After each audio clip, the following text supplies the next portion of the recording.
Hello, mic check, 1, 2, 3, check, check.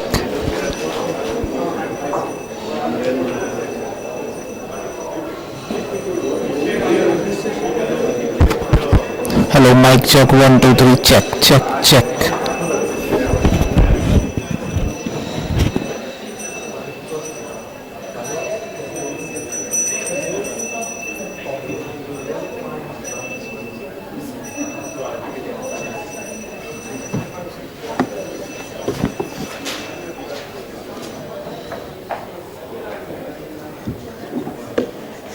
Hi, Hi, I'm Sujata. nice to see you. I recognize from the picture. Very good to see you. And it was lovely to hear a talk yesterday. Was it all right? Because it was sudden, they suddenly jumped on us. But yeah, Definitely. it's okay. Thanks. Very good. I wanted to not say what I was saying today, but I don't know whether I overlapped. Well, we'll see. Yeah, we'll listen. Yeah. It's a very small group, so what I was saying is that maybe we can just keep it informal and not break it Of course. That's fine, because I didn't realize, I think I got it all wrong. I thought they were consecutive. Yes. Oh, yeah, initially I thought that, yes. Hello, I'm Raju. Nice to see you. Kept changing. Yeah. It kept changing. They didn't distribute my longer paper by any chance. It doesn't matter. None of our papers are distributed, right? No. No. No. That's the papers are just for us, I guess. Yeah. No, I did a short time. I fall asleep in the middle. It's not jet lag. It's just I've been sleeping badly for the last week or two, and I think that was good. Exactly. Or we will fix this in there. Vijay has got... Hello, I'm Raj. Sorry. Just going to ask her. Yes, yeah.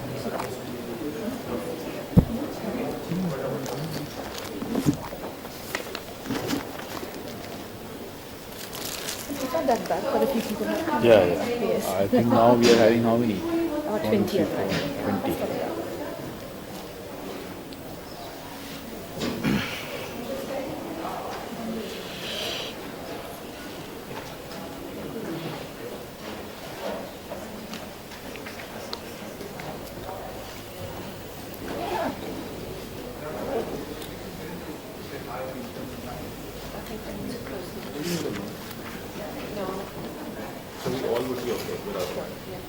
We're okay without the mic, yeah? You're happy without the mic? If they can hear us.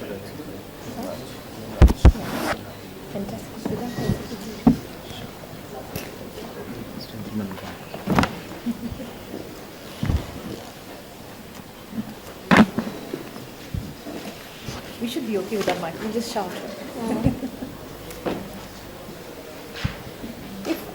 If we speak without the mic, do our voice carry?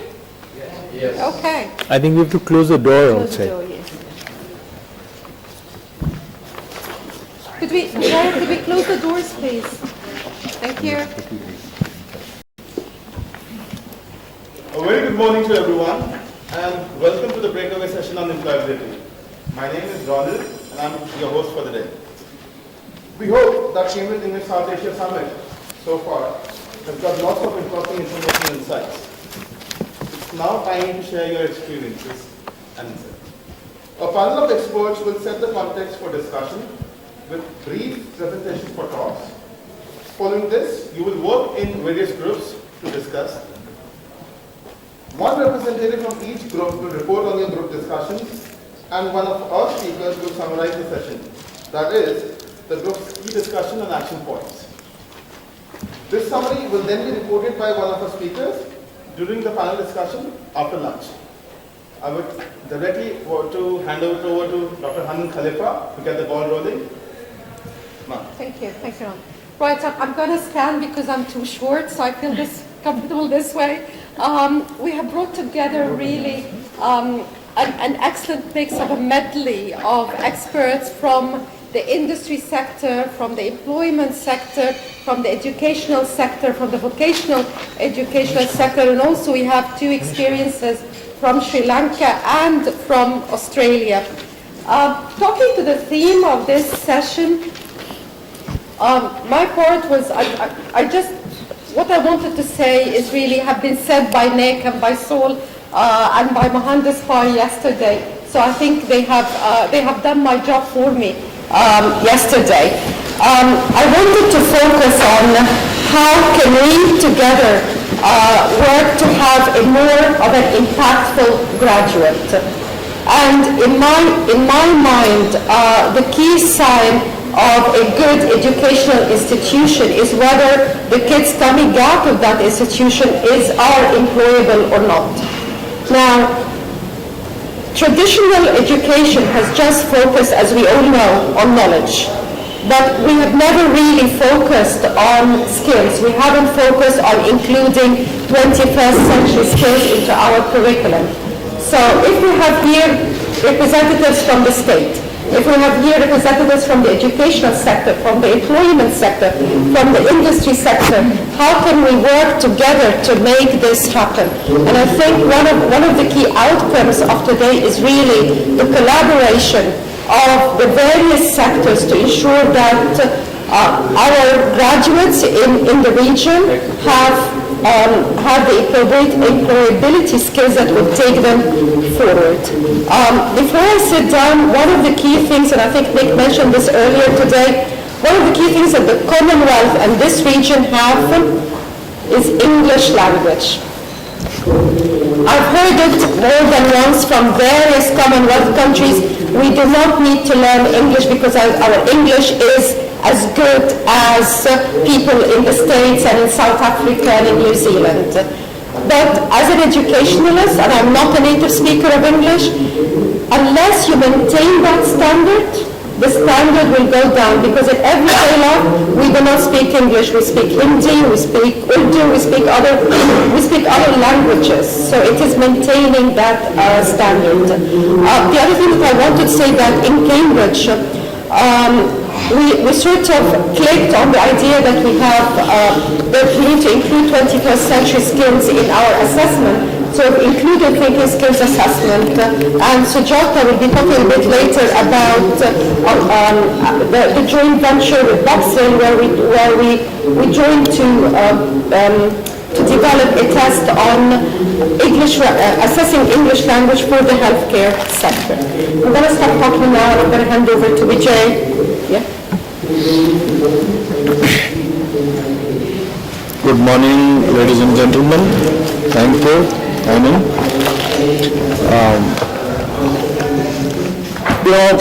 I have been associated with the industry for last over 3 decades now. So I come from the employability perspective. What exactly we experience when people graduate and come to do the job, join the job? What is that we look for in them, and what has been our experience? So you must have read many times industry reports. So some time ago, I think a year ago, CII said of all the graduates, something like 37% are actually employable. So why? And some other studies said, there is an assessment company, they did a survey, they say if it is for IT industry, actually it's not 37%, only 17% of the graduates, engineering graduates, are employable. And that study said, if it is for IT product company, then only 3% are employable. Out of the 100 graduating engineers, only 3% are employable if it is an IT product company. And if it is core engineering, then 6% of the graduating engineers in our country are employable. So what is all these graduates doing? In our country, India, it's a very large country, 2 million people. 2 million people, they enter into workforce every month. They don't enter into workforce, they attain the working age every month. So in a year, it is 24 million people. So in 2 years, maybe it will be as big as a country, and that many young people. and they don't get jobs. Out of the 24 million people enter the working age, 12 million actually seek jobs. Other 12 million they give up. They don't even seek jobs. Now, out of the 12 million who seek jobs, we don't create even 10% of that job in the country. So what do these people do? And even if those who are educated, those who seek job, we don't find them employable. So what is that the employers are looking for? The employers look for very simple things. They look for knowledge. Knowledge is nothing but knowing the subject. They look for skills. The skills is doing, having the experience of doing. And attitude, willingness to know, willingness to do. Constantly an employer is looking for these three aspects. And if the cost is affordable, he is happy to recruit. He is happy to employ. The most important is willingness to know, willingness to do. Now with the change of technologies, automation, more and more job loss is likely to happen. It is already happening. In manufacturing it was happening. Now increasingly we are seeing in IT services industry, which is a very large industry in India. India employs something like 2.6 million people in IT services industry. The whole world employs 23 million people.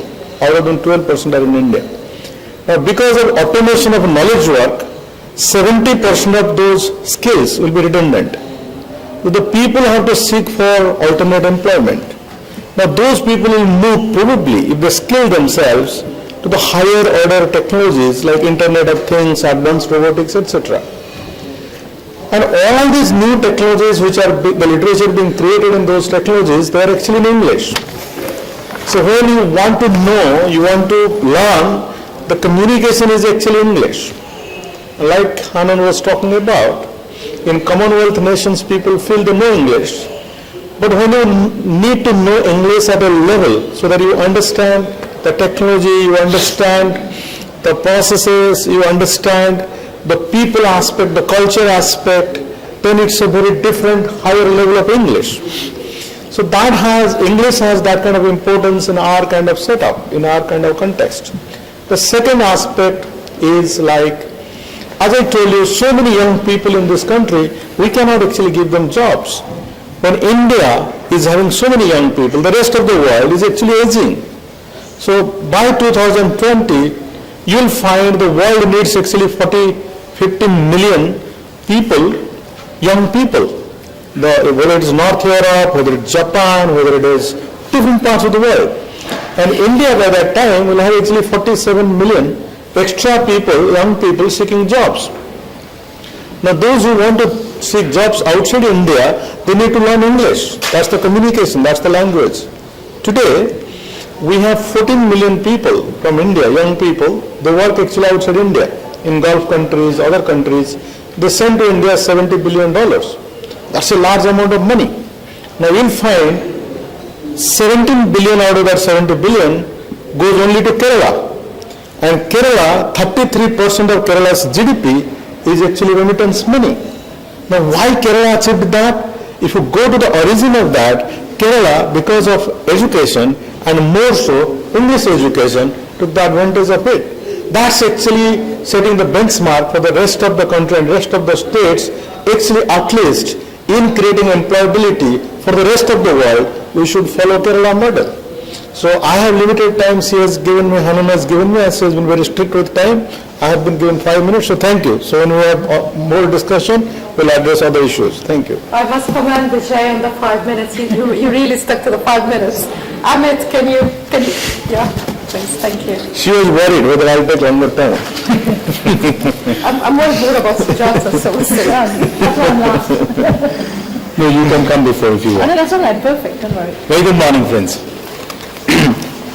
Before I start off, I thought that it is appropriate that we also introduce myself. So I've been a part of a company called GEMS. GEMS, some of you may know that they run schools across the world, the GEMS Education. And as a part of GEMS Education, we've also started a company called GEMS Skills, which is going to be working in the field of corporate training and employability in India and across the globe. So to start with India, we've got a vision of making 1 million kids employable in this country in tier 3 locations. So we are starting 3,000 low-cost schools where we'll be doing skill development programs in both hard skills and soft skills. So that is the introduction of GEM skills and the connect with today's topic. We all know that knowledge is being taught in the formal sector of education, and different studies, like the study which was conducted by Stanford and Carnegie Mellon, points out that more than 75% of your success in career depends on soft skills, not only the knowledge part, which even Nick was mentioning. Now, why is this becoming so important? We all know this concept of this VUCA world which is becoming volatile, uncertain, complex and ambiguous. In this VUCA world, if one has to succeed and survive, one has to be continuously adaptable to changes, having leadership skills, having peer skills, having skills to do introspection, conflict resolution. These are some of the things which knowledge and formal education probably is not imparting. And that's what is our experience when we look at the kind of training programs we are invited for in different corporates. Now, a bigger complication is also happening because of the convergence. We've got different generations working together. There are the baby boomers, there are the millennials. We are all from that time when we have started working on the computer, and now, on the typewriter, and now we see people working on the computer and on tabs. So with all these people coming together, this is again another kind of a complexity which is coming in, which is probably kind of making a lot of frustration amongst the newcomers, and there is a huge lot of attrition which is happening. When we recruit from the colleges which are so-called A-grade colleges of the country, the management colleges, we see in the first 3 to 6 months there is a huge culture shock, and suddenly the people leave. Now, why is this happening despite so much of knowledge, so much of marks and percentage which is coming in?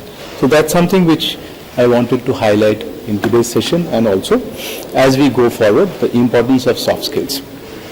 Because just to elaborate, being in a Google world, getting knowledge is a couple of mouse clicks away.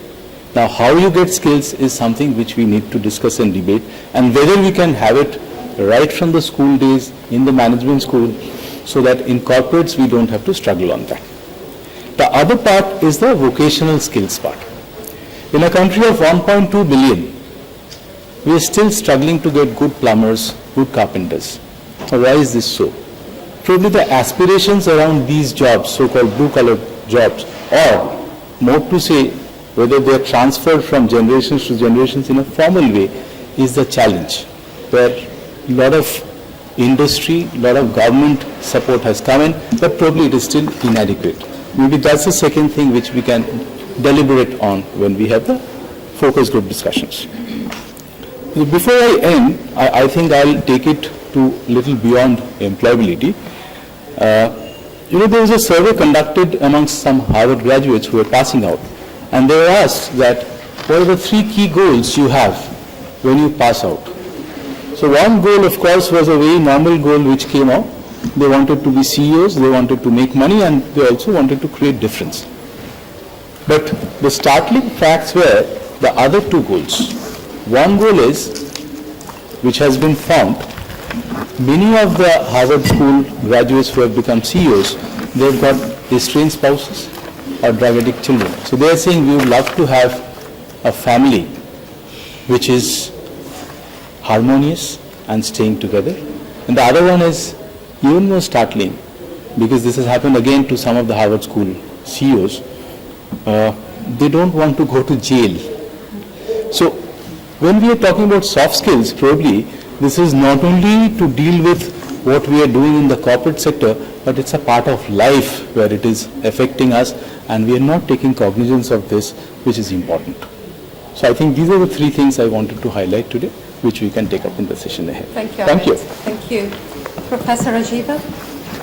Thank you. I will take the liberty of advanced age and sit down, if you don't mind. Unlike yesterday, when I hope I didn't ramble too much, I had actually prepared something today. So until recently in Sri Lanka, vocational training was seen mainly in terms of technical education. And that is understandable because that constitutes the bulk of training in this sector as opposed to the academic training of the universities. And that brings me to the fact that while, I think the point you made about a career depending on this 17% on knowledge is so true now, this wasn't the case for the vast period of history in which an artisan was an artisan. If you were cutting wood, you knew how to cut wood, and that was that. But the other skills of a career as opposed to a job do demand much more. And I think it's that change in the last couple of 100 years that we have to remember, that we're all now talking about careers rather than jobs. Unfortunately, in Sri Lanka we still think in terms of a dichotomy of working with hands and working with the mind. It's still there to a great extent. Historically, much employment was industry and agriculture, with those not engaged in active work functioning at a vast remove physically and conceptually. The recipients of what you would call the advanced education of the time, which was very limited. This has now changed. In addition to work based on sophisticated technical capacities, no longer is our technical skills mechanical. They're really rather sophisticated to a great extent. A large proportion of the economy in many countries, certainly in Sri Lanka, yesterday we were told in India, is based on services. But traditional universities, they develop sophisticated technology skills, but there is really little concept of training through formal structures in government education institutes to cater to the service sector. I think that's a general truth all over the world. That is why we now talk about soft skills. But soft skills are seen as an addendum. And the general education provided by schools and universities has proved unable to satisfy the needs of many employers, as your statistics, both of you, so graphically illustrated. So, we need to plan in very different ways from previously with regard to what is termed tertiary and vocational education. In the Commission, we have begun to expand our field of action wider by working in new areas, deeper by adding new skills to existing training programs. So for instance, in addition to doing more with regard to the hospitality industry and care and counseling, we also need to move into what we have termed technology and education. The stress this morning on teacher education is so welcome because in Sri Lanka we have simply abandoned the idea of trainer training. It just doesn't happen in any sector, secondary education or tertiary education. The institutions that existed were abolished.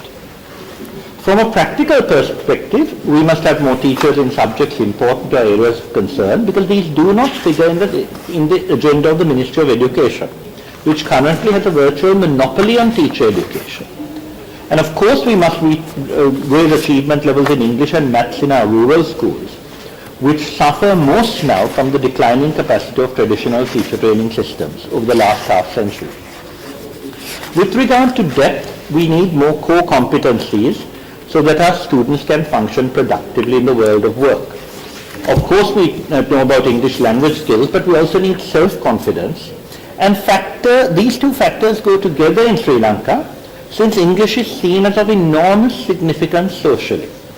I'm afraid we're still very much stuck in a colonial mindset in that regard, unlike India, I think, where there is less worry about working in national languages. In addition, we are preparing a soft skills syllabus which we hope will develop initiative and entrepreneurship as well as advanced social competencies. And I think the point you made, I'm using the word very loosely, but morality, social commitment that will perhaps avoid the horrors you described at the end of your speech. We also see a need for better thinking skills. Unfortunately, for too long now, Sri Lanka, which led much of Asia in education in the period independence, has a system based on rote learning. Sri Lanka is dominated by a tuition industry. Our students do not even bother to go to school for their advanced level classes, and they go to large institutions, which are headed by a lot of people in the state sector who do no work in school, where they read out notes which are copied. One of the tragedies in our university system, one of my good friends told me that she went abroad and when she came back, she found that on sabbatical, her students were expecting her not to lecture but to dictate notes at copying speed. This is in the Faculty of Law, which is supposed to be one of the flagships.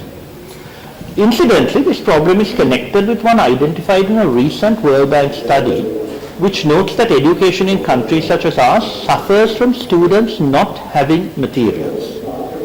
And while I fully agree with the efforts we are going through to make sure that material is available on the net, we also have to bear in mind that for many people, the net is not a ready resource. Internet speeds are slow, and I think working on sound bites, many people think you can download things onto your telephone. But the problem with things like that is you cannot refer back easily.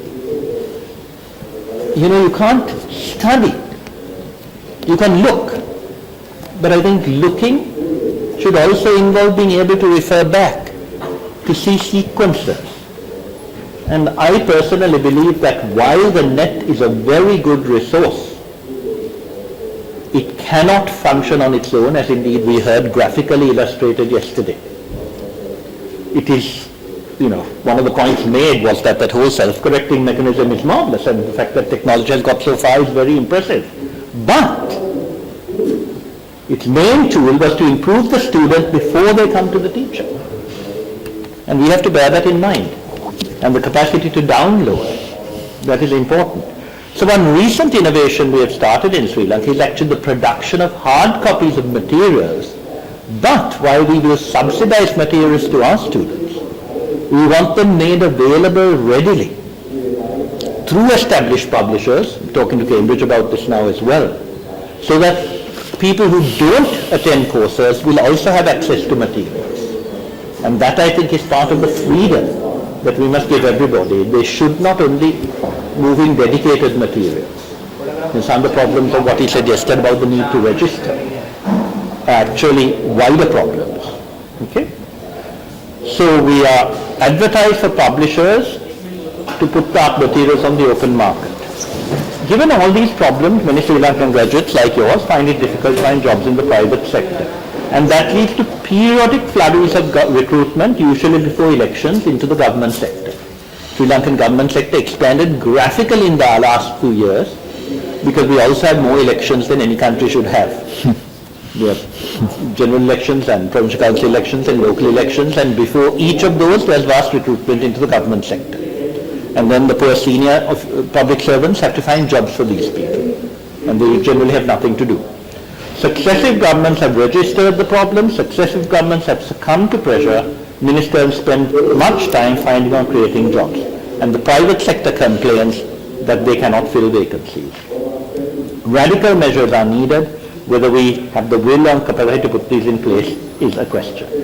I have a slightly longer version of this paper, which is a bit more theoretical, but I hope that it will be possible to distribute it. I just also wanted to show you the sort of materials we are producing. I mean, this is really largely English, but I just wanted to show you the last page. I think many of you would have seen things like this in the past.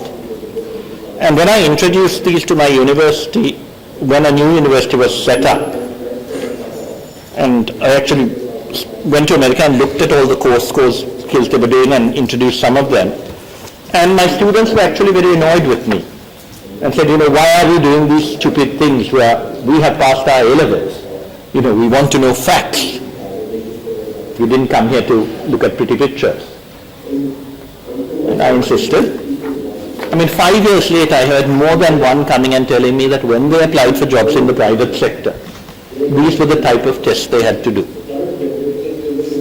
And I think this is the type of thing that we need to introduce on a small scale in every single course, so that students will realize that thinking, being able to classify, being able to solve problems is essential. I hope you have that in India. We have not had that in Sri Lanka. That's it. Yes. There will be more time to discuss this. Sujata, please. Thank you, Rajiva, and good morning, everyone. Good morning. I'll be speaking very briefly for 5 minutes, giving you drawing some global perspective on English language skills and employability in the healthcare sector. And hopefully after that we open up some questions and see if there are any lessons that we can learn in South Asia. Now, unprecedented demographic trends like people living longer, long-term health conditions of populations, and baby boomers coming to a retirement age is putting a huge impact on healthcare systems in many Western English-speaking countries like the UK, Australia, and New Zealand.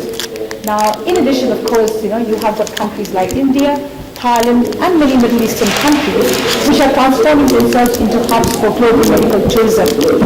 Now, at this point, I think the mobility of healthcare professionals globally is at an unprecedented rate, and it's putting a huge impact on healthcare systems in sending countries, receiving countries, and transit countries. For example, according to a report by the OECD, by 2035, there will be a shortfall of 13 million people as far as healthcare professionals globally are concerned. And according to a recent UN report, at the moment, the three top source of countries for overseas trained doctors are Philippines, India, and Algeria. And for overseas trained nurses, it's Philippines, India, and Jamaica. And as of now, 1 in 5 nurses working in the UK are overseas trained. So if you look at the huge dependence on overseas trained healthcare professionals in many of these countries, the English language skills of overseas trained healthcare professionals is absolutely crucial for registration in order to safeguard patient safety and the quality of care in healthcare systems in these countries. Now, a recent study of complaints by patients in healthcare systems, which was published by the British Medical Journal, they found, of course, the top reason for complaint, of course, is treatment, but the second reason for complaint actually is communication. And just to give an example of when we drill down and try to find what the communication complaints were about, what the patient said actually is that it included inadequate listening and response, such as did not understand patient, and problems with language.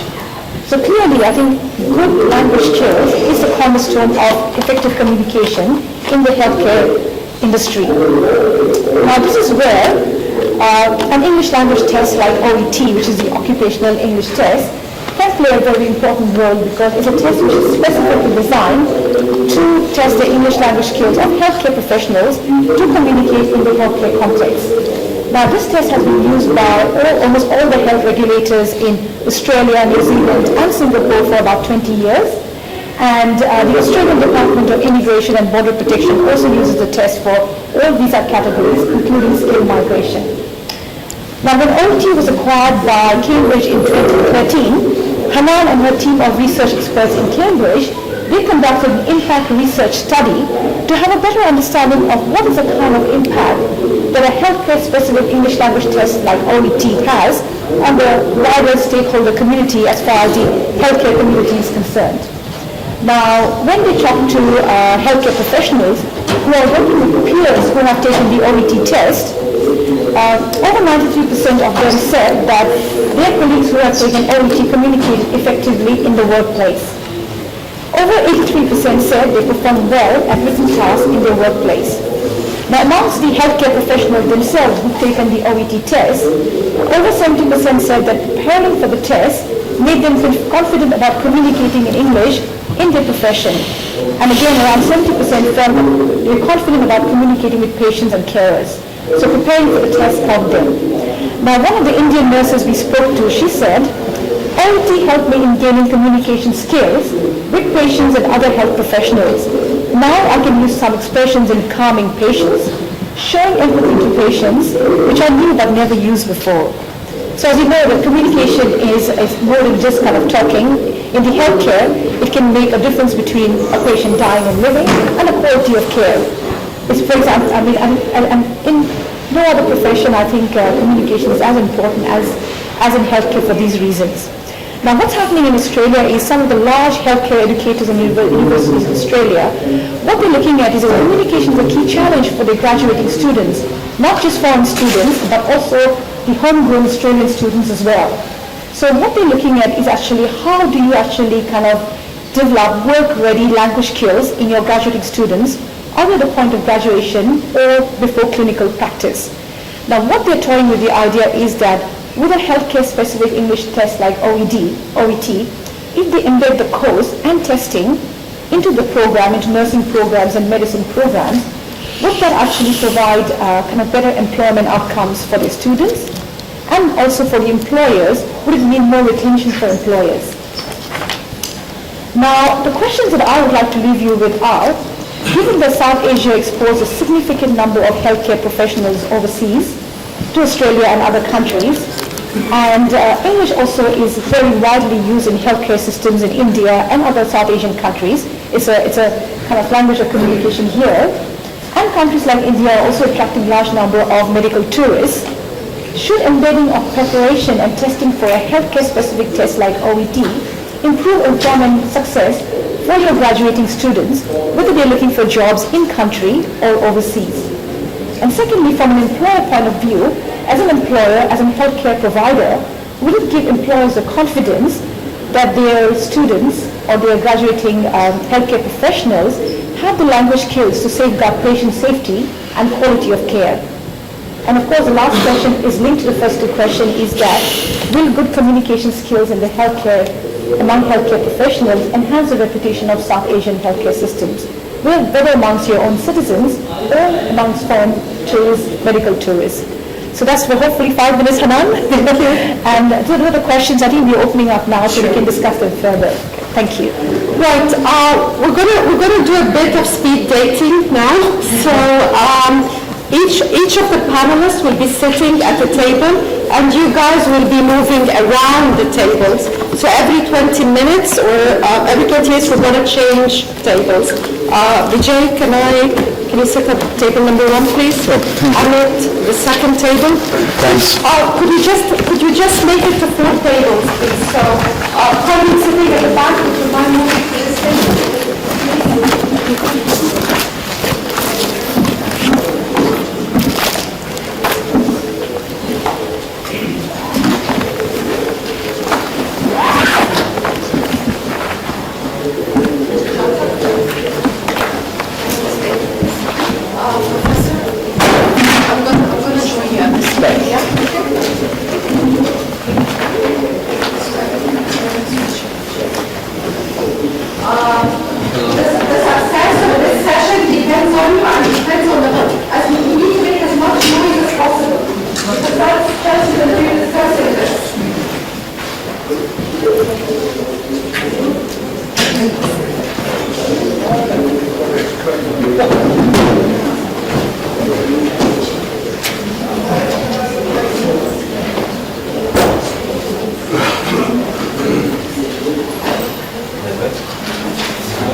send some trainings so that colleges can be also their participation.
Sorry.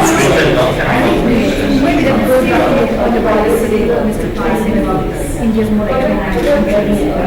So if you're a nurse from one state, when you get the other state, they might be competitive.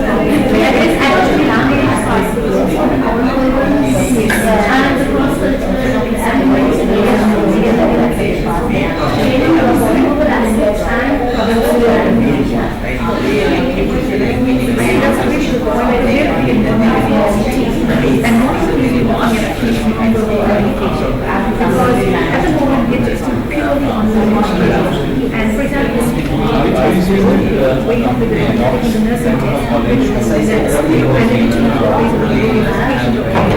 I mean, very science theory, but we have no but we don't have the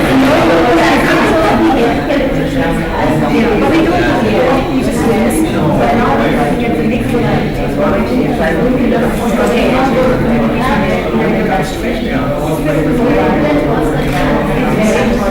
When it comes to English language, we still have so English is still considered a language.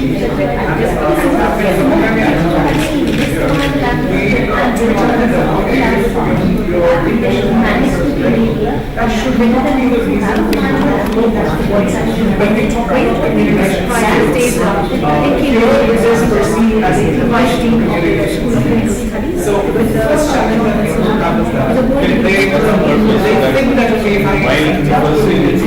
my communication skills are not good, or I perceive as who has low education or low economic background. The first thing that we tell them is first we say that as a real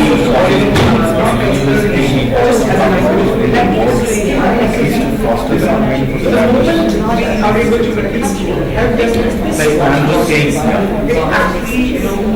you are saying that it has happened and then yes, I can expose you you take some initiative to get into your exam and we can understand this. That's why I think that's an issue which is not isolated in India and in the world. And perhaps India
X amount of crores to an institution will take on.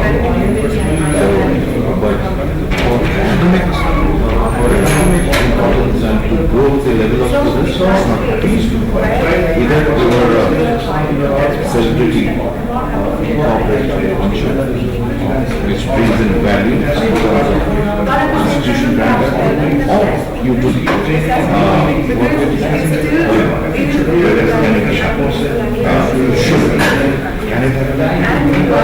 That's what this question is.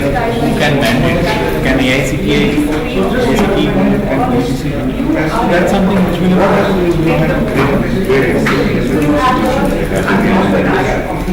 There is a university having a gap. Doesn't need to listen to the history. So we don't need to learn from you what should go into the curriculum. We don't need to. Hence, there's major issue. So, asking whether it should be it is very easy to do it. Nothing is easy, at least the intent is there. Internet has always been talked about with various hundreds. Easily we create a board, a chair, and can see there in the framework. We are all going to take the initiative.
All you need to do is just any of the 3-4 files that you find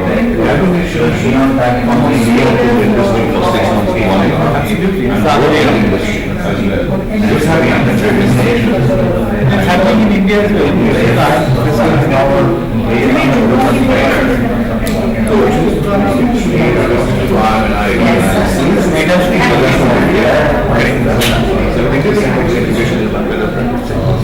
Maybe a 1 month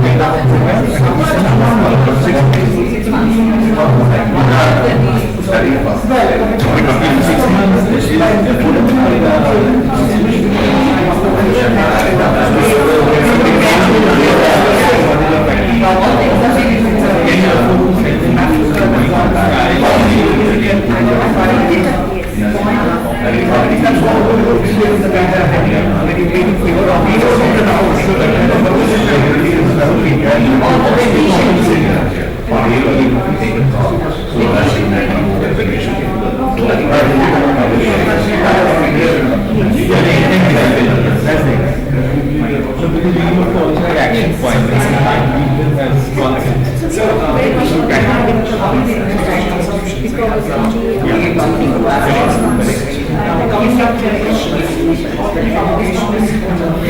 That's They should say, go to the sales guy.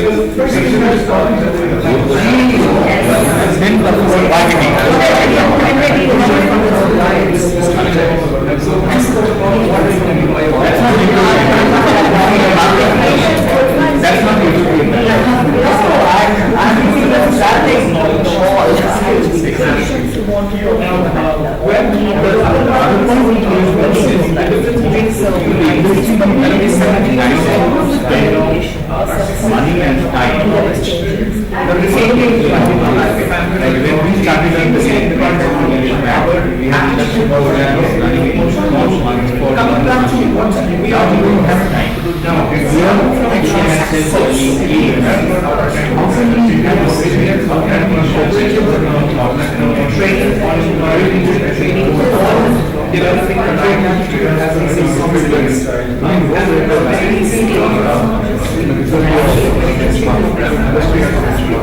and we know what the benefits are and the national benefit and the excellent portion. So that's it. That's it. We start and then how far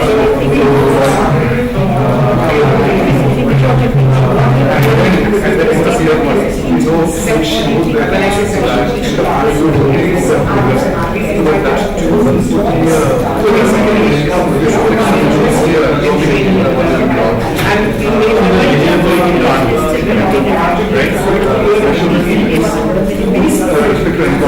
they were actually like they were training like and then we gave them similar training teacher interface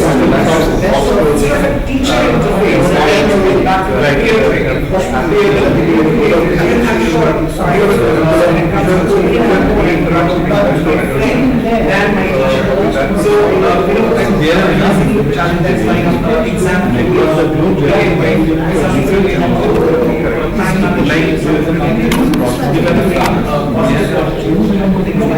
bringing out the best in this like very presentation you have a important time different types of meat which is very questioning how maximum that is where they are today to where they have to be whether say the company there is a mention that whether it's a using or not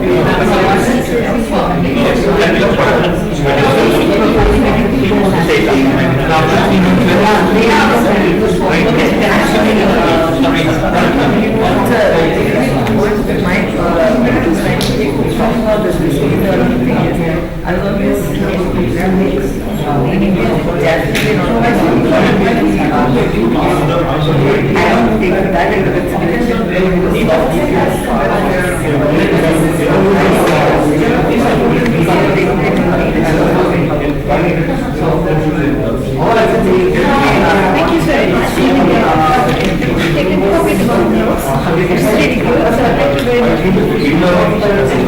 Let's be dealing with the next group. Thank you.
I'm giving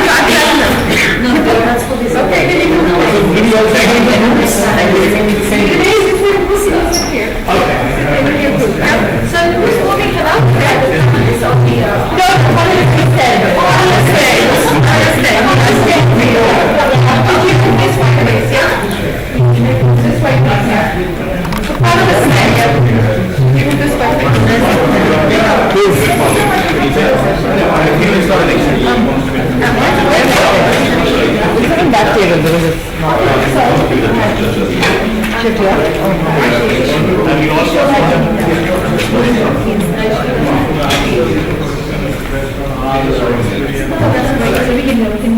And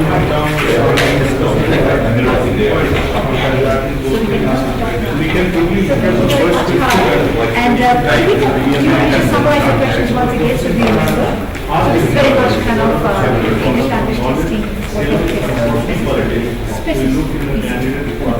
So for 3 questions, what is your invention operation testing for a healthcare specific English test like ET? Do you think it can improve performance? The second one was very much related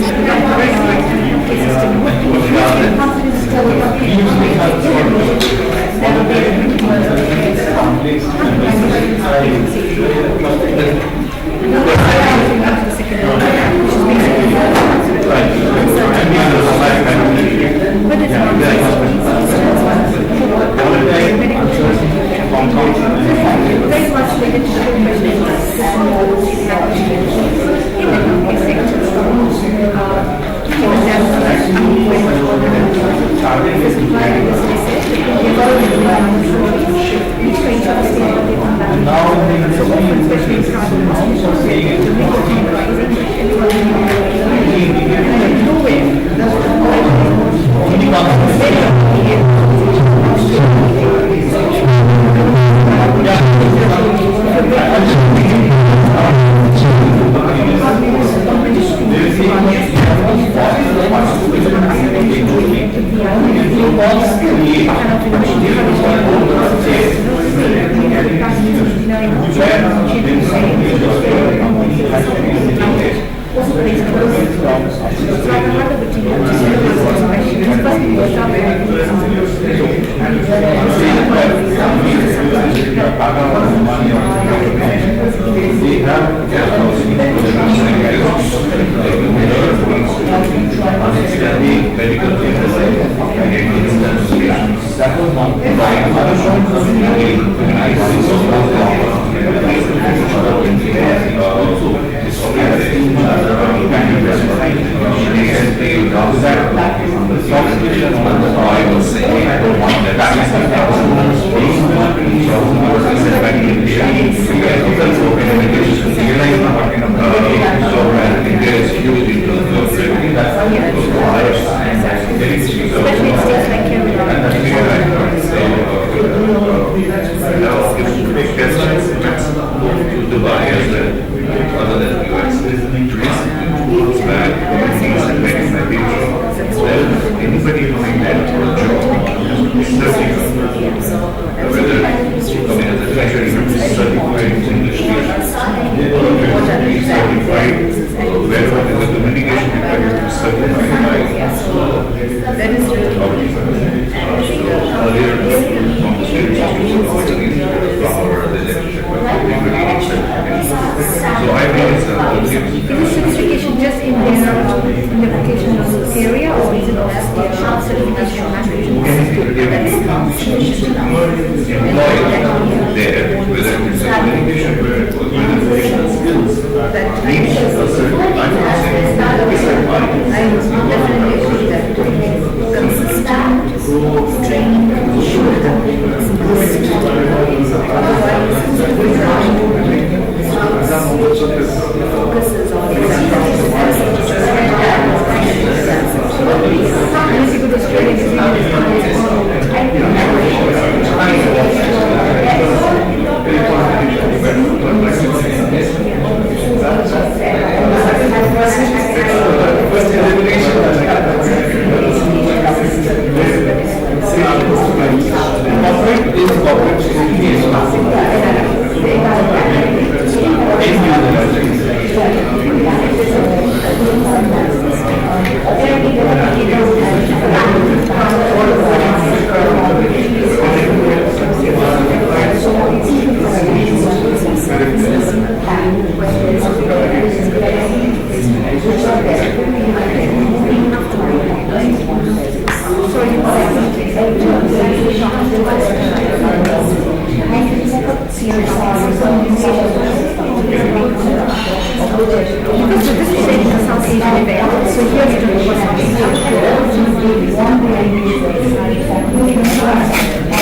Gradually,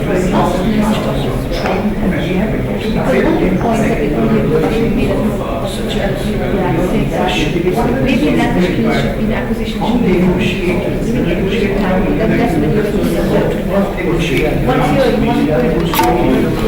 you're I think firstly you need to engage your budget, and also you need to that's why they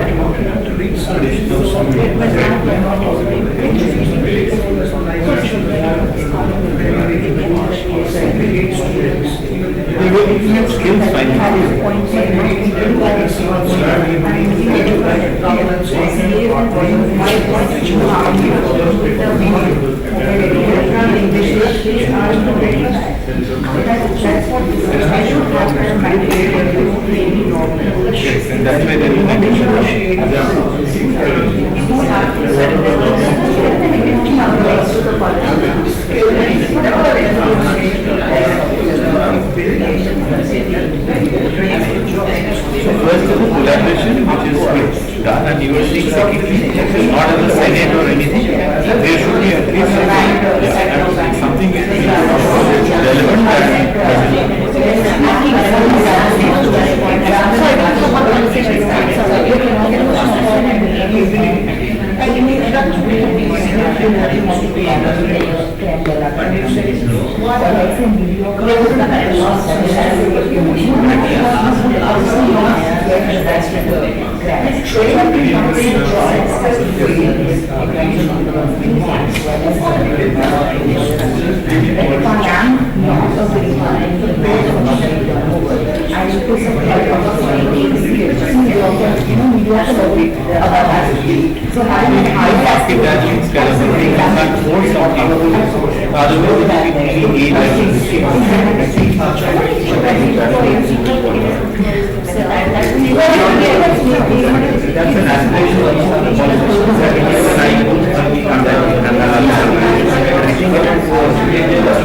And And do you think the product is going to Depends on our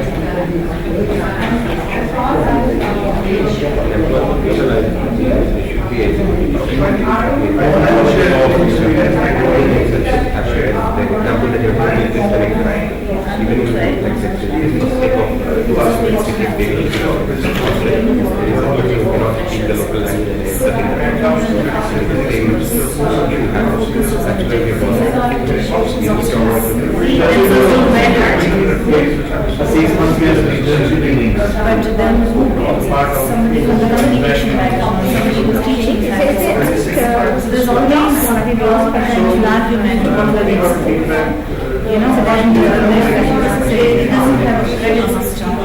Therefore, somebody from the industry saying, there's nothing to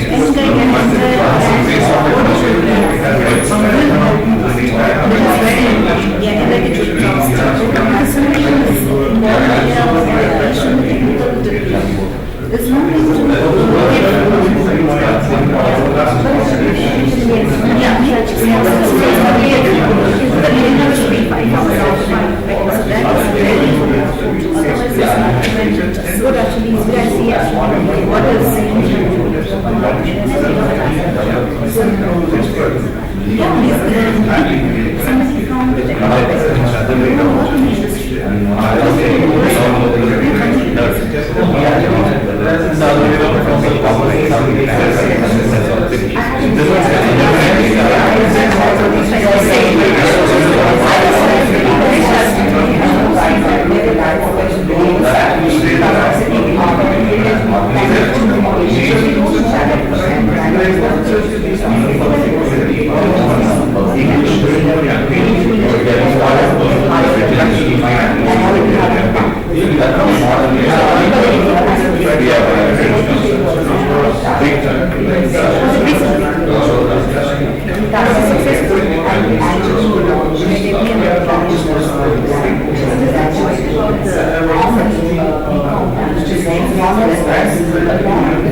Are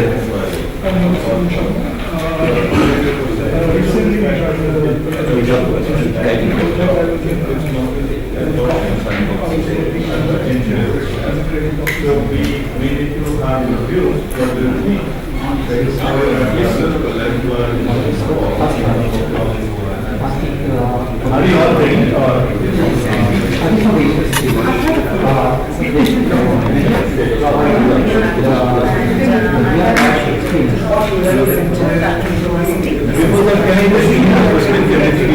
As a journalist did, and so I worked for Cambridge. Can you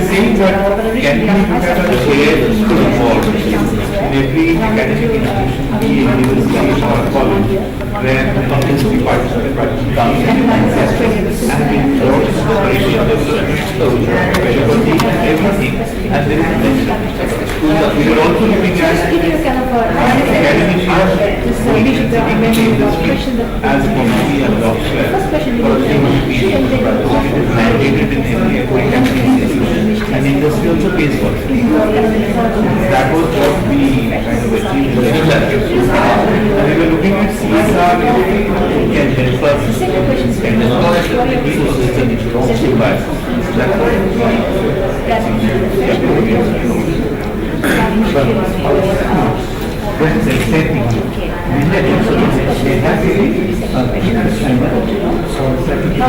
healthcare providers and I think it's an exercise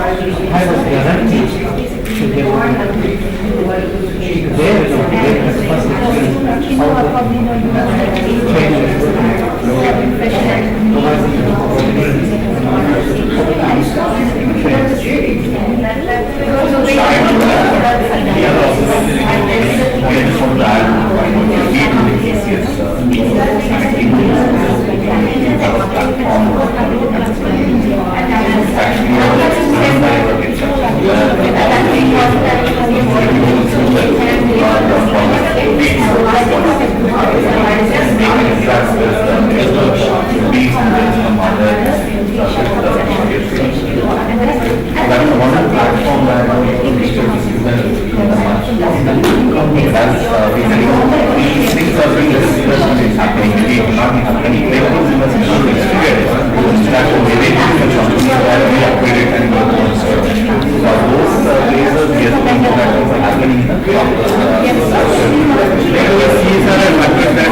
having a national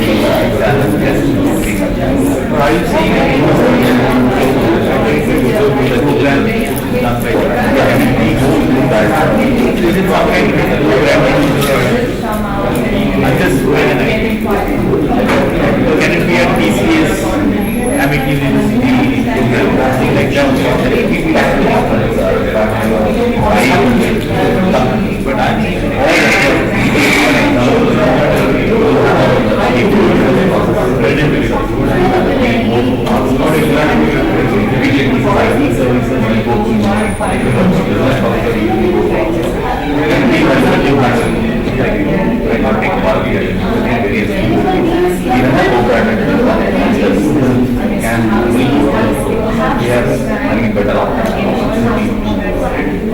there is a and created for the particular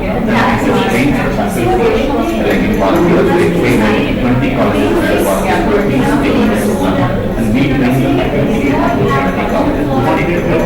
Unless and faculties are trained the practice is becoming popular. Yeah, this is happening. As I said, it's it's not happening. Not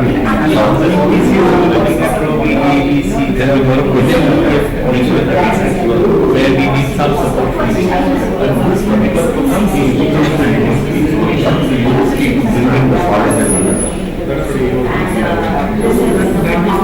particular program,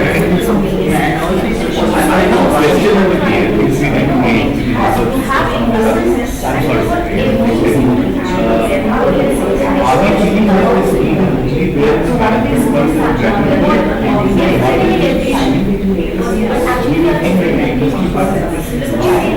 where you see some successful career guidance.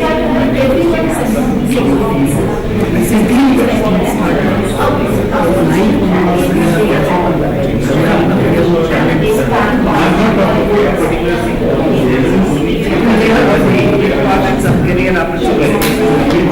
It's easy for the students to kind of register with them.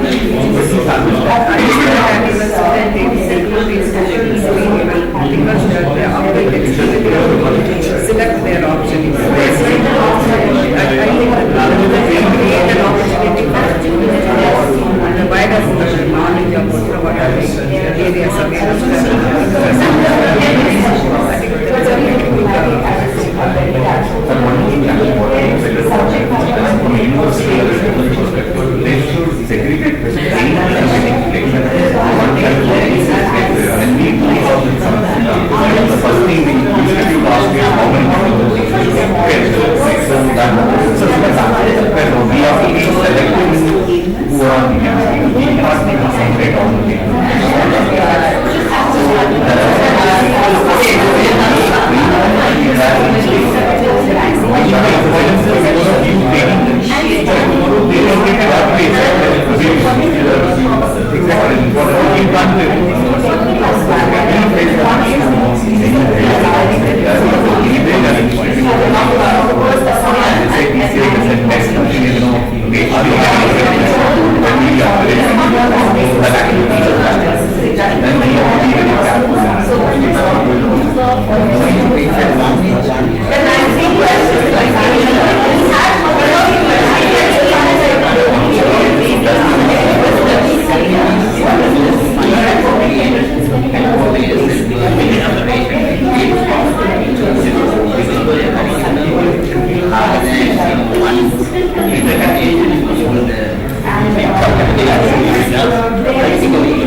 any other popular policy.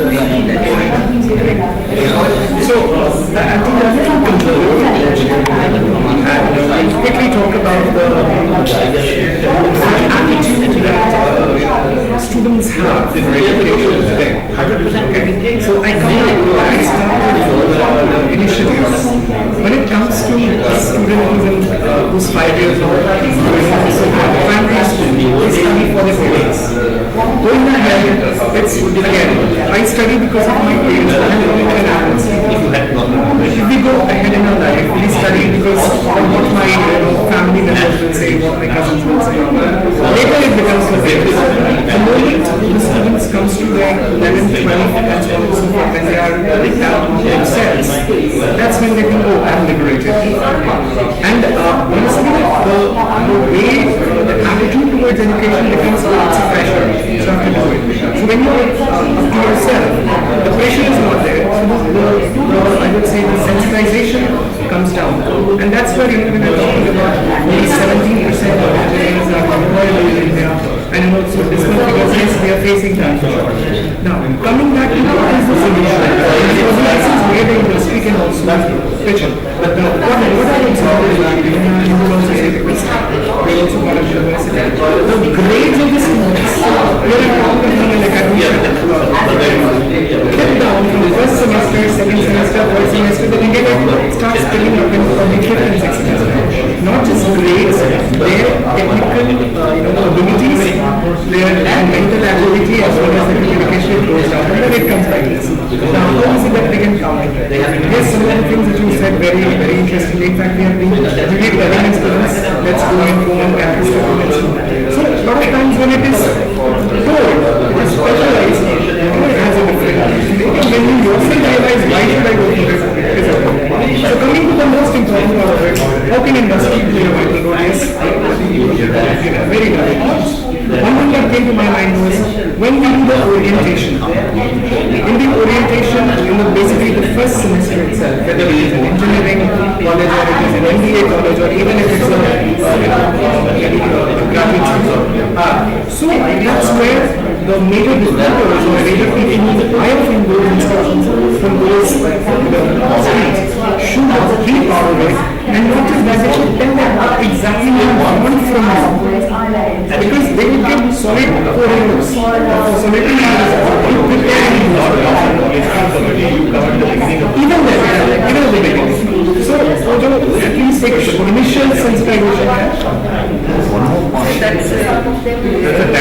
this is being included in our foundation. Now we are included in the foundation. Earlier we used to call it as orientation for but now it is solid in 8 weeks. So we are this time we actually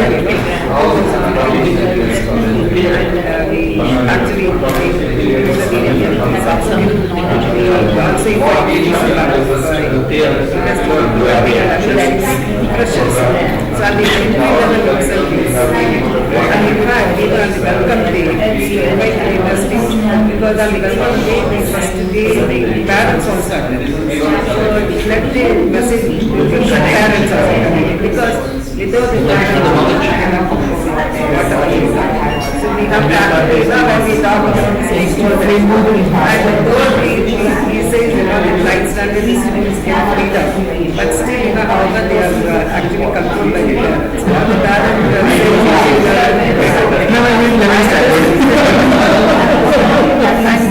in college level, still the parents are deciding by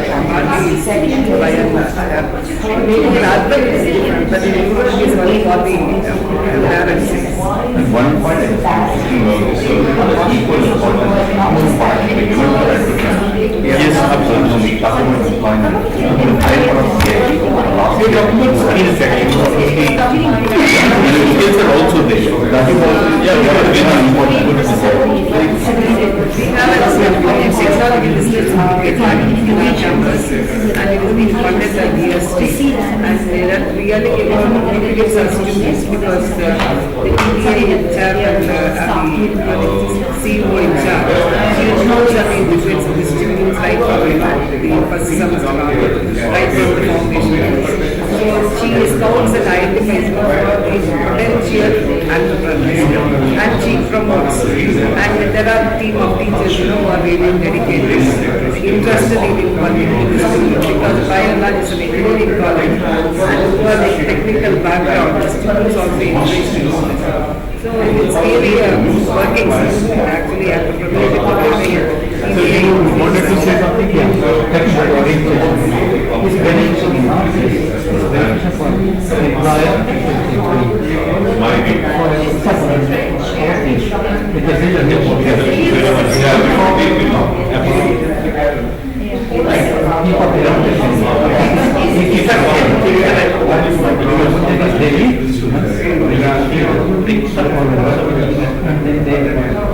provide necessary information what is good sometimes they take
Industries also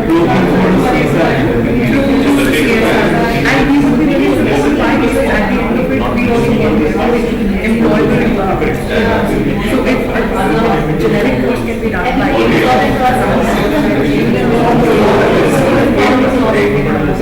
They have adopted 17 languages. They are going to teach 15.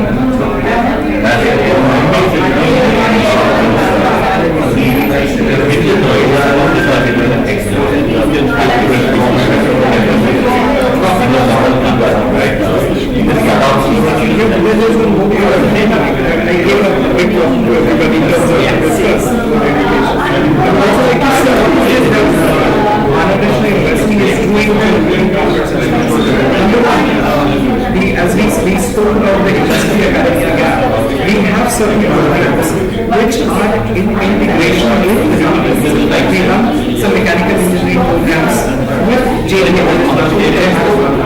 So it's what is one day that they are part of our academia. Second was, how is it that we develop the mental faculty, the technical aspects. We have innovation and incubation center, which is in collaboration with certain players where the students themselves go overrunning for academic programs. They go and they develop certain programs. In fact, very recently, last year, one of our groups won the Imagine Cup. They want to see that there are a lot of other items that we can do. The third, which was very important, is developing those mindsets. Like, okay, if I'm in fourth semester, that doesn't mean I will stop studying. So here we come with career advising and future leaders program. And who are the career advisors? So we have a department called career advisors. There we have certain trainers, skills and career experts. They liaise with certain students of different colleges. Now, each student, like the way I spoke about peer education, each department, each faculty has the different students who are future leaders. So what we do is they come to us and then we deliver trainings and we also ask them what is it how? Say for example, there is an university training required. So we find out okay, so maybe biotechnology this is the company that we want to have we have such programs actually. So the partnership, the communication channels are very open.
concept and also the implementation. Brilliant, thank you. Give us a chance to speak to everyone. Right, okay,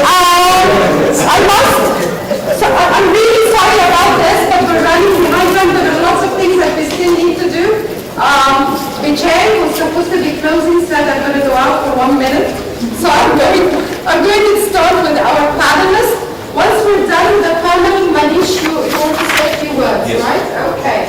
So we have 10 minutes and then I will hand over to Manish. Sujata, can I start with you? Could you give us a sort of a summary of discussions on your table? Yes, very quick one. I mean, thank you very much for your input. I think that was really, really valuable.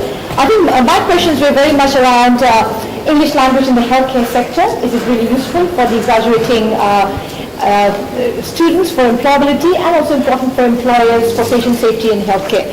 The answer overall, I think, was yes. That overwhelmingly yes, given that English is very often, especially in India, the only common language of communication between the patient and the healthcare professionals.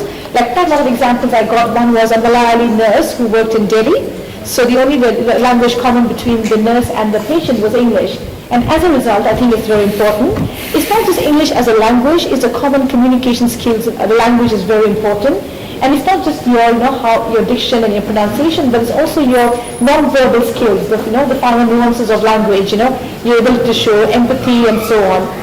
And the view that one is yes is an overwhelming yes, but perhaps more in the private sector.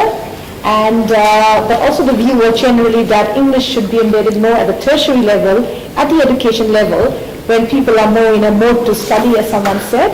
And so that, and also secondly, I think at the employment stage, employers they might be expecting somebody with the work-ready language skills, so, and may not be willing to actually invest in additional language training. So what the overwhelming feedback I got is that yes, it's important, but perhaps we need to target and embed at the tertiary education level, or perhaps even earlier. And like one of the examples I think which was given is, for example, 60,000 nurses were sent back to India because of poor communication skills, and that reflects how important communication skills is. So hopefully that's, thank you. Yeah, thanks. Thank you. Professor? Yeah, thank you. That was really very interesting. Thank you for the session format, and thank you to everyone who contributed. We didn't dwell so much on English because we were doing it, but that is clearly important. Yeah. But we did mention the importance of communication. It's interesting that there are various definitions being used. For instance, I found using the word skill was used by someone in terms of knowledge. And I think that's something I have to be precise about, because I suppose the bottom line is anyone being hired has to have a basis of knowledge of the subject. But from what we heard earlier, that is becoming less and less important. In the old days, you might hire somebody to do a particular job in technical work. Now you're expecting more. Is that because the pool of potential knowledge people who have got a qualification in subject X is expanding, so employers don't have to do on-the-job training. What do they mean by soft skills? Again, there seem to be 2 or 3 sections, one of which was communication skills, that obviously includes language, but someone made a very important point, that you also need to have listening skills, understanding. And there was a suggestion that perhaps Indians like Sri Lankans don't tend to listen to understand, and that was a very good soundbite. They listen not even to respond, but to react. Whereas to respond means you actually have to understand what the chap said and get back to that. And I think that is a skill that needs to be taught. Now, one point made was that the schooling system has also got out of hand. Because because it's expanded perhaps, evaluation is based on stock questions, therefore stock responses. And if I might just put in something that was crystallized for me, I'm really very worried about digital learning, because it does lead to stock responses. Someone mentioned, it was a very important point, the need for analysis. And it's so much more difficult with digital materials to analyze, because you can't go back and reflect. With printed materials, here is something you're told, you can go back a page or two and say, yes. So I think we also need to take very serious, and I hope Cambridge does this whole move towards digital materials, because they cannot be seen as a substitute for printed materials. Just as I think we were told very clearly yesterday by Mr. Briscoe, that his digital form of evaluation is only a precursor to the interaction between teacher and student. So I think we need to bear in mind that, solutions have to go together with sensitivity. And this goes back to a point made very solidly, I think, in all our sessions, of the need for empathy. One quick point, someone made the point that I think we need to do more about peer learning. This can necessarily happen in schools, where you can, in a sense, make demands of students that may not be so easy in tertiary level. But that peer learning also needs to be structured. We have to have a clear idea of what the outcomes are. What exactly are we looking for in terms of the initiative, in terms of the imagination, in terms of the teamwork, in terms of the problem-solving skills. Okay. Thank you, Professor. Amit, a few words from your side, please. Yeah, very few. I think first of all I must thank you, because since the last 7 or 10 days we have been interacting on the phone call, and the format which you devised was excellent and it was very well executed, and great listening skills from the audience. They have been listening to us very patiently. So what we achieved is, we were discussing a point on, can industry play a major role for training the freshers, college students, and how can we mandate it as a participation which is mandated from the industry, and also the other way around. What was found is, we can probably create a chair or a board in every educational institution where the industry comes and participates, and at the same time the other way around. I was very amused to hear that somebody said that probably a professor in marketing has to probably sit as a pillion rider on a scooter to move around in the states to understand what is sales happening. So probably the professors can also go to the industry, spend 3 months, and they also hone up their skills, what is happening in the industry today. The other thing was how we can adopt courses by the industry in a particular academic institution where we have co-branded courses. The third thing which was discussed was the job swap part. Can we again send people from the education institutions to the industry as a part of a mandate, and also incentivized by the industry?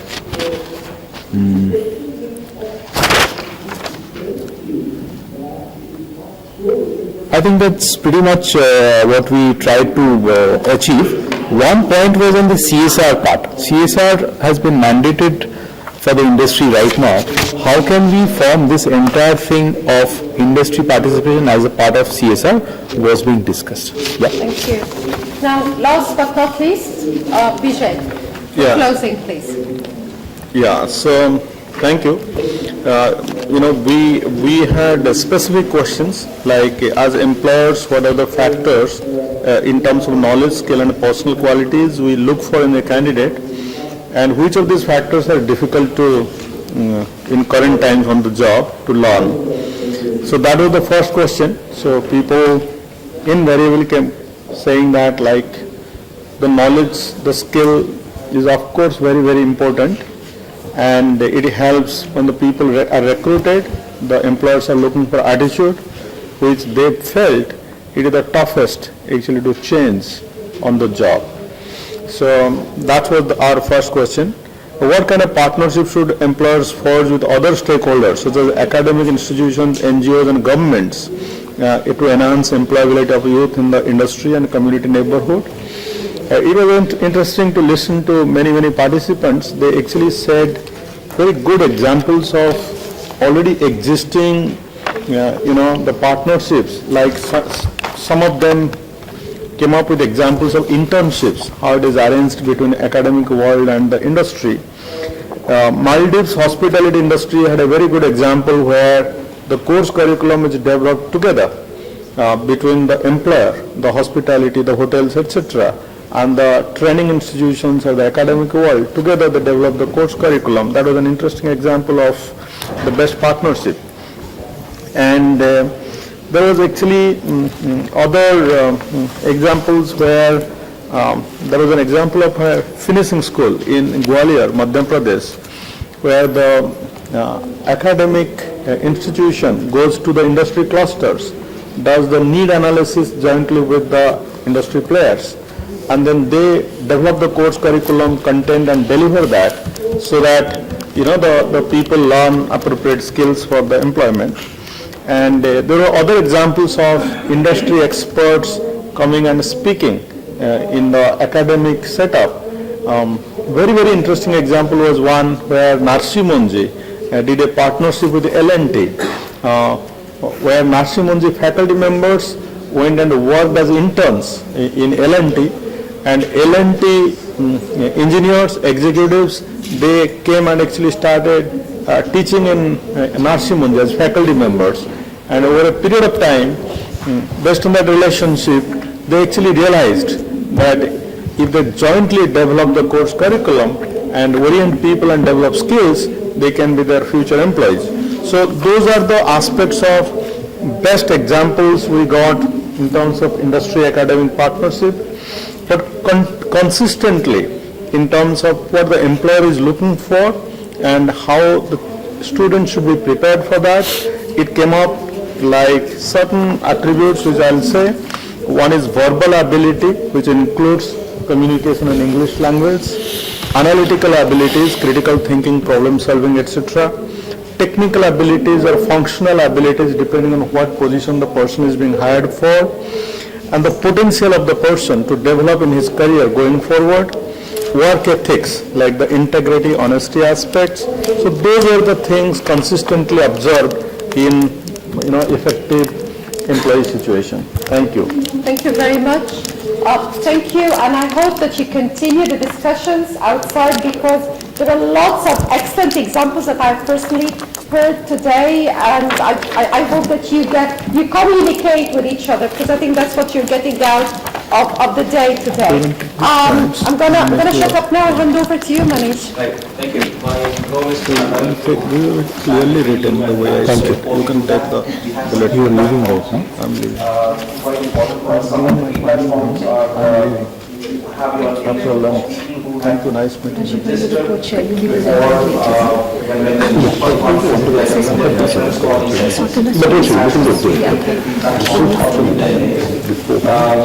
have some forms which are blank also.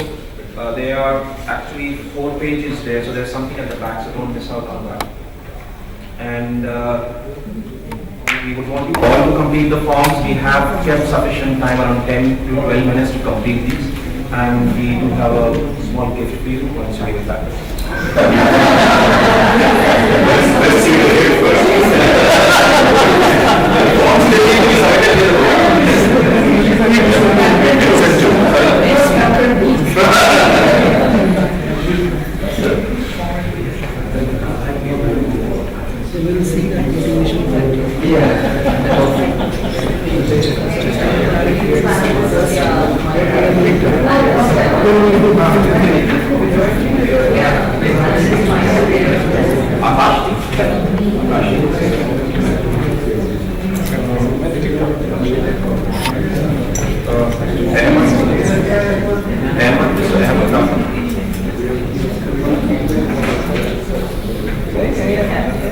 Dr. Anuradha. Dr. Anuradha.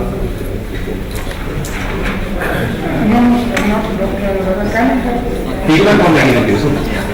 Nirvik, can we have a feedback? Do we have somebody from Higher Technology University? Okay. Mr. Amrit? Sir. Amrit. Jay Kumar Krishna sir. Kamalpreet Singh Wali.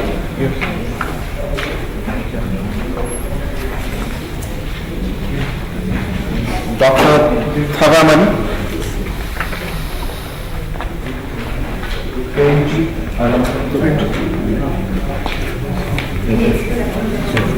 Prashant Mishra.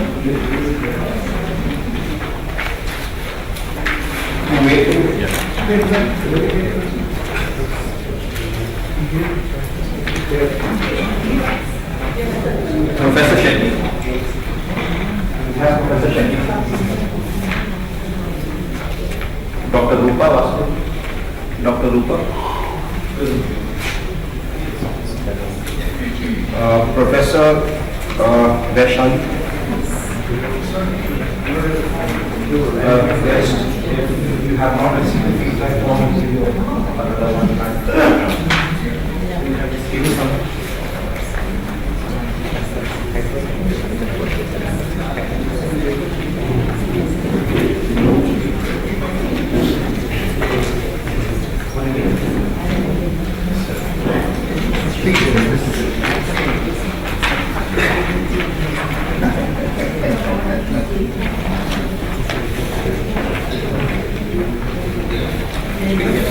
I'll just get some more. Sure. You have two more. We need two more.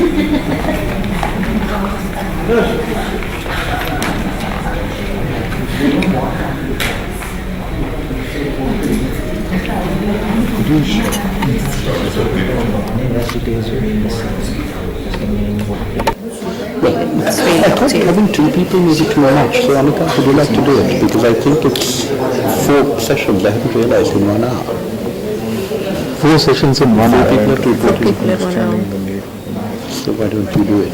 So 15 minutes. I don't know, we can do it jointly also. But I can't do a PowerPoint. I also am not carrying a laptop, I'll need one laptop. Is she carrying one? I'm leaving. You're leaving. I'm leaving. Yeah, I know. This is Sujata has a laptop? This is theirs. I don't know, you see the point of a PowerPoint, If you want, frankly, do you want because 4 PowerPoints. It's No, up I to you. can speak. Yeah, we'll just speak. I think it's better we speak instead of making a If PowerPoint. you make a PowerPoint, it will take a lot of time. And no one will There's be no watching. time. I agree. I think so. I think yes. I think she can, But you will be in the big room, right? So I think you need a microphone. yeah, we'll have a microphone. Okay, so we'll, What about you? also do it. But Would you like to do this? What do we do? We'll do it 5 minutes each, because BJ is not here. There are four people in 1 hour. Is BJ speaking as well? Or will he? No, he's leaving.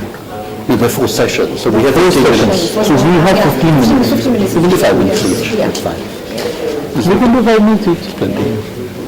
Because in it, if you're doing it jointly, then you can't do a comprehensive thing, but I think actually a quick assessment by each of Is us. it inappropriate? It's possible, right? She speaks I on, don't know. We'll take it out each, and if she shouts, we'll Check change it out with them. but she will do best in what she will decide. What I don't know is how many people can they have on the stage. Oh, we don't need to be on the stage.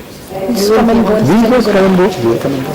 You know, I have a brilliant idea. Okay, ma'am. Why don't we have one of you, for example, Rajiva on the stage, and then you invite one or each of us to stop 5 minutes summarize, and we just walk down. Yeah. So when you do the on the stage, If somebody else and on the she should stage, do that. and maybe, So now you sit go on the stage and invite the 3 of us. She has been doing that. But the thing is, we will be quite different from the others. Good. I don't know. Good. Different. Even stand out. Yeah, collaboration and innovation. Across 3 continents. We're demonstrating collaboration. Much more fun. Physically. 4 continents, because she can be on the stage representing Egypt. 4 continents, yeah. Where are you? India. On the same continent, I'm afraid. 4 Subcontinents, yeah. 4 countries. 4 countries, fine. 4 countries, 3 continents. Yeah, Yes. good. So you sit on the stage and invite us up, and if you suddenly decide, no, I've heard enough of them, you talk for 15 minutes. Where did you get your British accent from? I live in England and I don't have that British accent. I'm there for 15 years, I don't have either. What happened? Actually, this no, I cannot say no like this. It's actually only there at university, but I think that when I came back to Sri Lanka, I worked for British Council, and I think You're I like would Sujata. automatically code switch, because it was clearer to my colleagues. I saw a British Council man sort of telling me, I was sitting in the office and I was talking to someone on the phone and said, you're doing turkey talk, I know you're talking to Sri Lanka. So it's clearer. Right. And I think people think it's artificial, it is that I put it on, but it just comes. So when I'm in a non-Sri Lankan I context, couldn't, yeah. I've just been marking a thesis on code switching in the classrooms. It's quite interesting. Whether it's automatic or whether it's deliberate. Number certain stuff. only doing this because I hope there's a nice question to follow.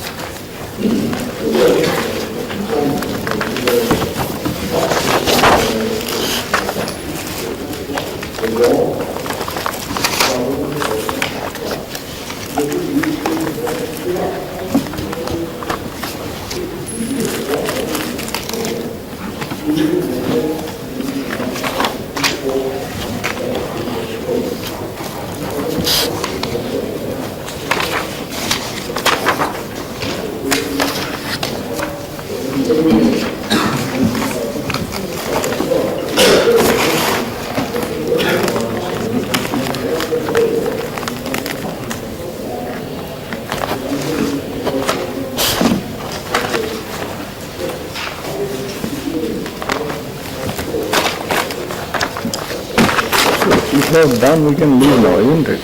So then I'm taking... You're not going for lunch? Lunch will be 12:30. I don't have a clue. They must have eaten somewhere here.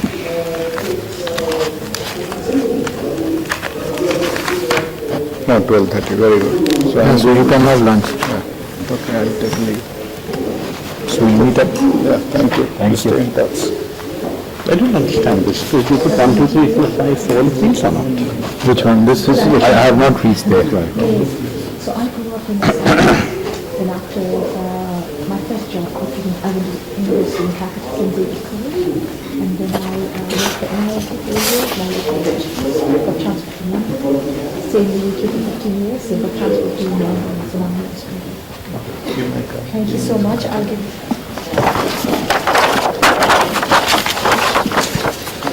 Sorry, that's yeah, still stay in touch. Actually, Vijay's second question and my first question is the same. I didn't realize that. Very nice to meet you. Yes, Very very kind. kind. Yeah, that will bring I you will come to Sri Lanka and meet you. Good, that'll be great. I was actually, you have that Bank of Ceylon? Yeah. So some 15 years ago, I was the program director for restructuring of that bank. Really? When I was in PricewaterhouseCoopers. Right, excellent. So you got quite I was in Ceylon. So how many contacts? Every 15 days I was in. Right, lovely. I hope to see that. We have Vijay, we've got something small from Cambridge for you, thank a you. token of our appreciation. Thank you so much for coming. I like and it. speaking. Who doesn't, you know? Sorry to meet you. How do you do this? Have these been 3 or 5 or just one for each? Your question. You have my contact details. You want my card? So what's your question? Number in order. Relevant for each role, one being the most relevant, yeah. For each of them, so how relevant is each of them? So you just put a tick. Yeah, just a tick, yeah. Oh, right. Yeah. It's a very silly way of doing it. You contact Because it looks like you have to fill in every box. Yes, yeah. I think each of them You just put, so one of these becomes 1 and 1 becomes 5. No, you're right. 1 being the most relevant and 5 being the least relevant. So basically, of all these, A to F, we have to rate them 1 to 5. another city, Mumbai. So basically, you're going to be filling. So in the end, you could say, this is number 1 for you, this is number 1, this is 5, this is 5. So in order of priority, you rate them. It's still, it's badly worded. Yes, yeah. The wording is very bad. Number in order of relevance and usefulness. Now what it says is grade each of these. Yes, yeah. Grade each of this. Yes. Grade each of this. That's a good feedback. I think. No, and also 1 to 5 is, are you sure? What is the question there? Can I? Sorry. Number in order of relevance and usefulness, 1 being the most relevant, 5 being the least relevant, the following English language initiatives. So mobile phone learning apps. Do you want me to put 1, 2, 3, 4, 5? Or? No, whether this point D is 3 for you or 4 for you in terms of So I relevance. just put a tick here. Yes, And But then you have 6 here. number in order of relevance. Bad question. I think Cambridge should think again. Okay, I'll ask whoever is prepared. It's bad. It's really bad. Vijay should be answered. Yeah. Oh shit. Vijay, we need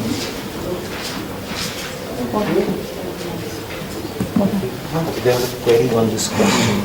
Yeah, it's not very clear. Yes. Number in order of relevance and usefulness. One being the most relevant and five being the least relevant, the following initiatives. So do I number this one?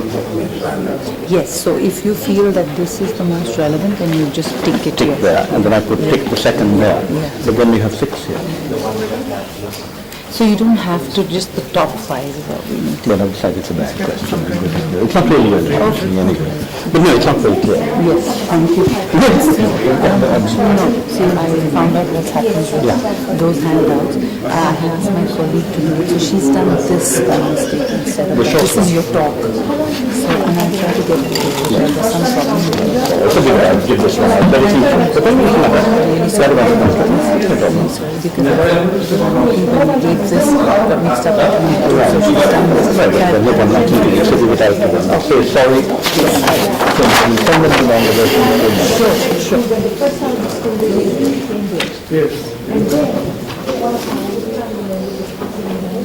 What is the date? 24th.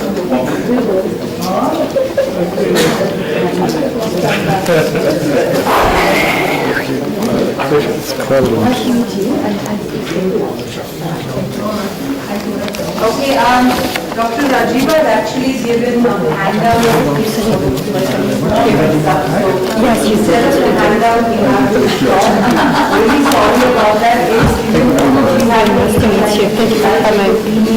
that be all right?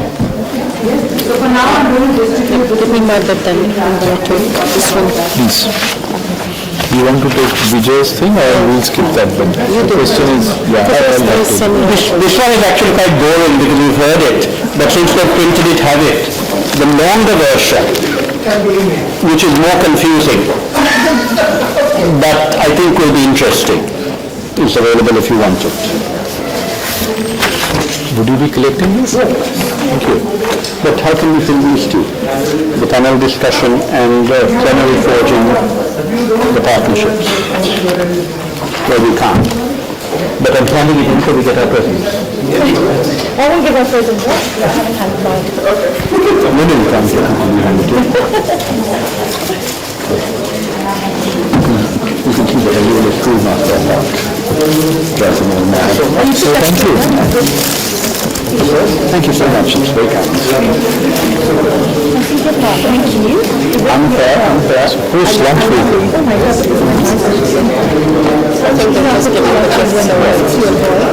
Every time I go to the city to get something, so what I do is I just go to conferences. Exactly, yes. So I'm really to learn, especially love this,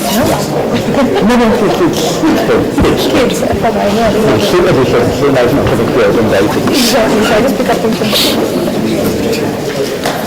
Good, that's done. Thank you very much. This is for you. Oh, that is good. This is for you. Even more. Thank you so much. I think it's too much. It's very kind of you. Because you come and speak about it. Right?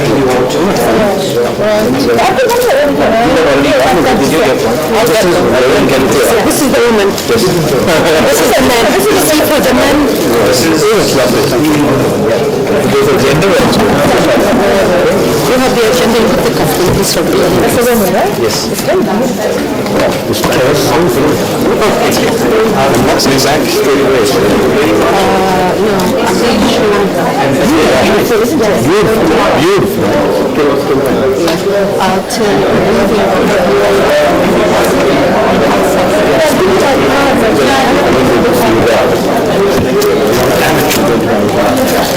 Whenever I come to India.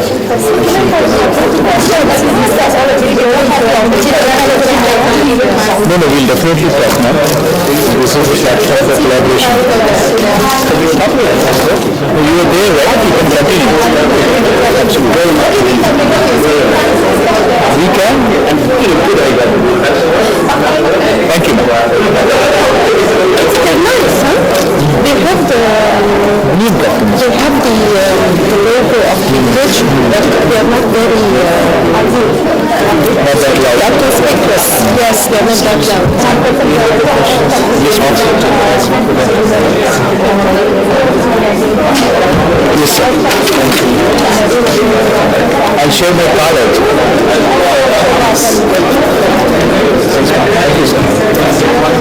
Your good name, please? I'm a team of the school of Are you carrying your card?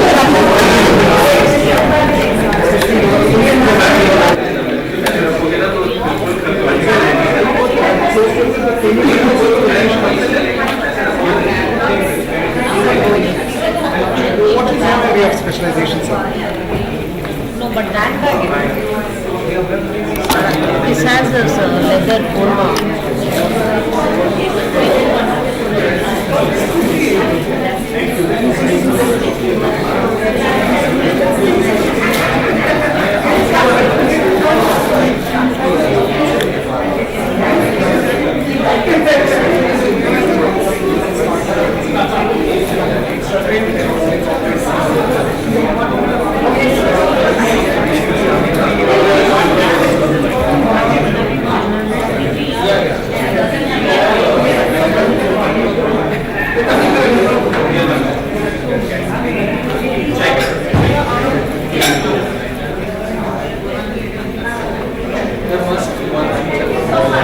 Thank you very much.